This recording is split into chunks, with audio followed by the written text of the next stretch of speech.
Hi అండి, welcome to సాహితీ stories. ఇవాళ నేను మీ ముందు తీసుకొచ్చింది మ్యాంగో జెల్లీ అండి. ఎంతో టేస్టీ అయిన మ్యాంగో జెల్లీ. ఇది సమ్మర్ సీజన్లో బాగా చేసుకోవచ్చు. నేనైతే ఇవాళ చాలా మ్యాంగోస్ తెచ్చుకున్నానండి. ఈ మ్యాంగోస్లో మంచిగా పండిన మ్యాంగోస్ ఒక 5 తీసుకొని దీంట్లో నుంచి మొత్తం గుజ్జును కూడా ఇదిగోండి ఇలా మెత్తగా పేస్ట్ లాగా తీసుకోవాలి.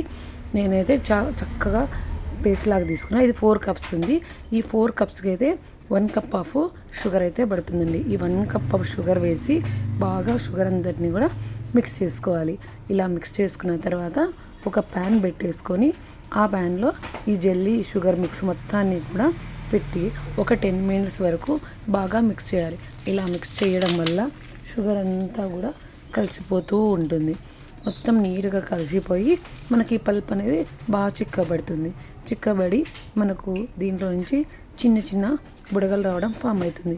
ఇలా బుడగలు వచ్చినాక మనకి ఇంక దగ్గర పడుతున్నట్టండి. ఇలా దగ్గర పడిన వరకు ఒక 2 మినిట్స్ ఉంచుకోవాలి. దాని తర్వాత మొత్తం ఇంకా స్టవ్ ఆపేసుకొని ఒక ప్లేట్ తీసుకొని ఆ ప్లేట్కి నెయ్యి రాసుకొని ప్లేట్ మొత్తం కూడా స్ప్రెడ్ చేసుకోవాలి. నీట్గా స్ప్రెడ్ చేసుకోవాలి. ఇలా స్ప్రెడ్ చేసుకున్న తర్వాత మనము ముందుగా రెడీ చేసి పెట్టుకున్న పల్పిన్ మొత్తాన్ని కూడా ఈ ప్లేట్లో వేసి చక్కగా స్ప్రెడ్ చేసుకోవాలి. చూసుకోండి, నెయ్యి మొత్తం అప్లై చేయడం వల్ల మనకు పల్పు తీసేటప్పుడు ఈజీగా వస్తుంది. చూడండి, ఇలా కొద్దిగా వేసుకొని మొత్తం ప్లేట్ నిండా నీట్గా అప్లై చేసుకోవాలి. ఇలా అప్లై చేసుకున్న తర్వాత ఈ పల్పును మినిమము 3 days అయితే ఎండలో ఉంచాలి. నాకైతే ఈ పల్పు మొత్తం కూడా 3 ప్లేట్స్కి అయితే వచ్చింది. 3 days అయితే ఎండలో ఉంచాను. హాయ్ అండి, 3 days తర్వాత వెళ్ళిన తర్వాత చూడండి మ్యాంగో జెల్లీ చేతికి ఎక్కడ ఏమనుకోకుండా ఎంత బాగుందో. ఇప్పుడు మనం కట్ చేసి చూద్దాం ఈ మ్యాంగో జెల్లీని.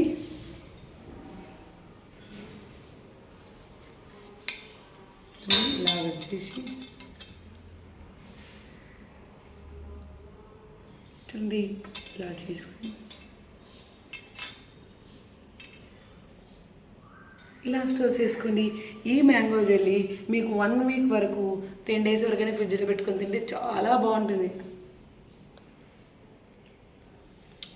మనం మొత్తం షాప్లలో మ్యాంగో బార్స్ తింటాం కదా, దానికన్నా టేస్ట్ అయితే సూపర్గా ఉంది. ఒకసారి మీరు కూడా ట్రై చేయండి. మీ ఫీడ్బ్యాక్ ఎలా ఉందో నాకు చెప్పండి. Thank you very much. ఈ సీజన్ ఫుడ్ అండి, ఎవరు మిస్ చేసుకోవద్దు, చాలా బాగుంది.